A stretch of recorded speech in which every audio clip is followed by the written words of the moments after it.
Deputy chief minister Pawan Kalyan గారి అసందర్భ ప్రేరేపణ చూస్తే నిజంగానే చాలా బాధేస్తుంది. ఆయన ఏం మాట్లాడతారో ఏంటో ఆయనకే అర్థం కాదు. ముందుగానే స్క్రిప్ట్ అయినా తయారు చేసుకొని పోయిండొచ్చు కదా. ఒక డిప్యూటీ చీఫ్ మినిస్టర్ హోదాలో మాట్లాడుతున్నారంటే చాలా హుందాగా మాట్లాడాలా, తక్కువగా మాట్లాడాలా, వ్యాలిడ్గా మాట్లాడాలా, అక్కడ కార్మికులకి భరోసా ఇచ్చే విధంగా మాట్లాడాలి. ఎందుకంటే జరిగినటువంటి ఇన్సిడెంట్ అటువంటిది. అక్కడికి వెళ్ళి కూడా గతం గతం గతం అని చెప్పేసి మాట్లాడడం ఎంతవరకు సమంజసం? విశాఖ స్టీల్ ప్లాంట్లో జరిగినటువంటి దుర్ఘటన చాలా బాధాకరమైన విషయం. నిన్నంతా కూడా మంత్రులంతా కూడా అక్కడికి వెళ్ళారు, ఎక్సెప్ట్ నారా చంద్రబాబు నాయుడు గారు ముఖ్యమంత్రి, ఆయన వెళ్ళలే.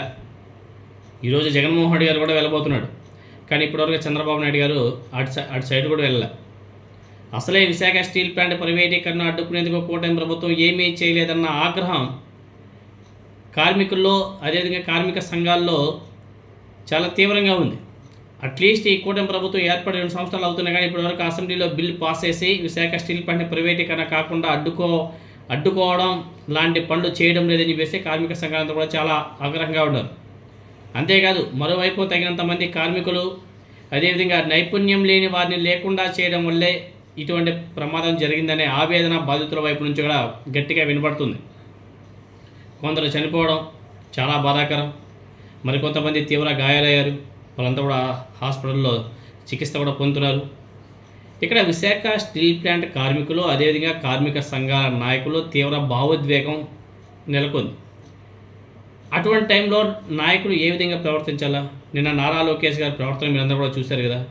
తర్వాత పవన్ కళ్యాణ్ ఏ విధంగా మాట్లాడాడంటే నిజంగానే వీళ్ళనే మనం ఓట్లేసి గెలిపించింది అన్న బాధ, ఆక్రోశం జనాల్లో బాగా నిండిపోయింది. అక్కడికి వెళ్ళేటువంటి వీళ్ళు జాగ్రత్తగా మాట్లాడాల్సిన అవసరం ఉంది. పవన్ కళ్యాణ్ అసందర్భ ప్రేరేపణలు కార్మికులతో పాటు కార్మిక సంఘాల నాయకులకు తీవ్ర కోపం తెప్పించేలా మాట్లాడాడు. సమయం సందర్భం లేకుండా కార్మిక సంఘాలతో పాటు విపక్షాల మీద కూడా పవన్ కళ్యాణ్ దారుణమైన కామెంట్ చేశారు. ఆయన అన్నటువంటి మాటలు, వీడియోస్ అన్నీ కూడా సోషల్ మీడియాలో విపక్షంగా వైరల్ అవుతున్నాయి. స్టీల్ ప్లాంట్ని అమ్మేస్తామంటే మేమే ఇక్కడికి వచ్చి కొట్లాడాం, హోంమంత్రి అమిత్ షా దృష్టికి తీసుకువెళ్ళాం, అలా తీసుకువెళ్ళడం వల్లే ప్రైవేటీకరణ ఆగిపోయింది అని చెప్పేసి మాట్లాడుతున్నాడు. ప్రైవేటీకరణ ఆగిపోవడానికి కారణం ఎవరో కేంద్ర మంత్రి కుమారస్వామి గారు ఒక ప్రెస్ మీట్లో చెప్పాడు. ఆనాడు వైఎస్ జగన్మోహన్ రెడ్డి గారు అసెంబ్లీలో తీర్మానం చేసి పంపించడం వల్లే మేము ఏదైతే దీపం పథకంలో అన్నింటినీ ప్రైవేటీకరణ చేయాలనుకున్నామో అసెంబ్లీలో తీర్మానం చేయడం వల్ల దాన్ని ఆపేసాము విశాఖ స్టీల్ ప్లాంట్ అని చెప్పేసి కూడా చాలా స్పష్టంగా మాట్లాడాడు. ఈవెన్ తెలుగుదేశం పార్టీ కార్యకర్తలే చెప్తున్నారు కదా.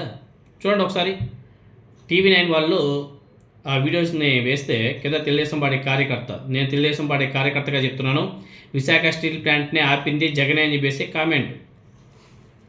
వీటన్నా కూడా చూసుకోవాలి కదా. పవన్ కళ్యాణ్ గారికి ఇటువంటివి ఏం సంబంధం లేదు.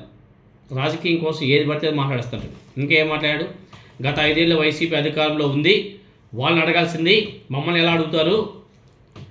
వైఎస్ఆర్ కాంగ్రెస్ పార్టీకి ముందు కాంగ్రెస్ అధికారంలో ఉండింది 10 సంవత్సరాలు, వాళ్ళని అడగాల్సింది మమ్మల్ని ఎందుకు అడుగుతున్నారని చెప్పేసి పవన్ కళ్యాణ్ గారు మాట్లాడుతున్నాడు. గత 5 సంవత్సరాలు వైఎస్ఆర్ కాంగ్రెస్ పార్టీ అధికారంలో ఉండింది, దానికి ముందు కాంగ్రెస్ పార్టీ అధికారంలో ఉంది. కానీ ఆ మధ్యకాలంలో 5 సంవత్సరాలు తెలుగుదేశం పార్టీ అధికారంలో ఉంది కదా, 2014 నుంచి 2019 వరకు. మరి చంద్రబాబు నాయుడు గారిని ఎందుకు అడగలే? మరి ఆ దాన్ని ఎందుకు తీసుకోవట్లే పవన్ కళ్యాణ్ గారు? ఓన్లీ వైఎస్ఆర్ కాంగ్రెస్ పార్టీ మాత్రమే కనిపించాయా? మధ్యలో తెలుగుదేశం పార్టీ అధికారం చేపట్టింది మర్చిపోయాడు పవన్ కళ్యాణ్ గారు. సరే పోనీ 5 సంవత్సరాలు పోయింది కదా, ఇప్పుడు ఈ కూటమి ప్రభుత్వం వచ్చి 2 సంవత్సరాలు అవుతుంది కదా, మరి ఈ 2 సంవత్సరాలు ఏం చేస్తారో చెప్పాలి కదా పవన్ కళ్యాణ్ గారు. 2 సంవత్సరాలు అంటే చాలా ఎక్కువ. మరి ఈ 2 సంవత్సరాలు ఏం చేశారో మనం చెప్పలే. వాటి మొత్తం మాట్లాడి కూడా సైలెంట్ అయిపోయాడు.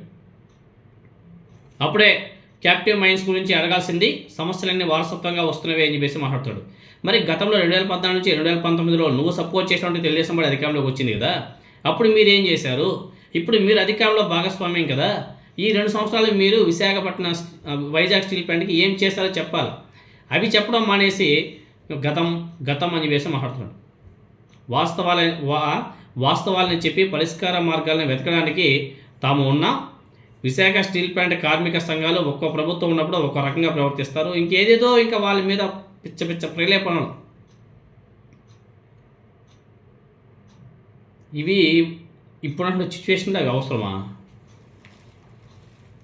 అవసరమా? పవన్ కళ్యాణ్ గారు మాట్లాడాల్సిన మాటలు ఏంటి? ఇదిగో మా ప్రభుత్వం, మేము ఎక్స్గ్రేషన్ ఎంత ఇస్తున్నాం, మేము ఆదుకునే బాధ్యత మాది, మీరు ఎవరు కూడా బాధపడకండి అని చెప్పేసి భరోసా ఇవ్వాల్సింది పోయి వాళ్ళ మీద ఇంకా రెచ్చగొట్టే వ్యాఖ్యలు చేయడం ఎంతవరకు సమంజసం? కార్మికుల సంక్షేమాన్ని పట్టించుకోలేదని చెప్పేసి కార్మికులంతా కూడా ఫైర్లో ఉండరు. కానీ పవన్ కళ్యాణ్ గారు మాట్లాడితే కార్మిక సంఘాలు వాటిని మీరు సరిగా పనిచేయలేదు, సక్రమంగా పనిచేయడం లేదు, మీరంతా కూడా రాజకీయ నాయకులకి అమ్ముడుపోయారు, ఏ రాజకీయ పార్టీ అధికారంలోకి వస్తే వాళ్ళకి లొంగిపోతూ ఉంటారు, అమ్ముడుపోతూ ఉంటారు అని చెప్పేసి మాట్లాడుతారు. దుర్ఘటనకు వైసీపీ, కాంగ్రెస్ అలాగే కార్మిక సంఘాల నాయకులే కారణం అయినట్టు పవన్ కళ్యాణ్ గారు మాట్లాడడం ఇది మంచి పద్ధతి కాదు.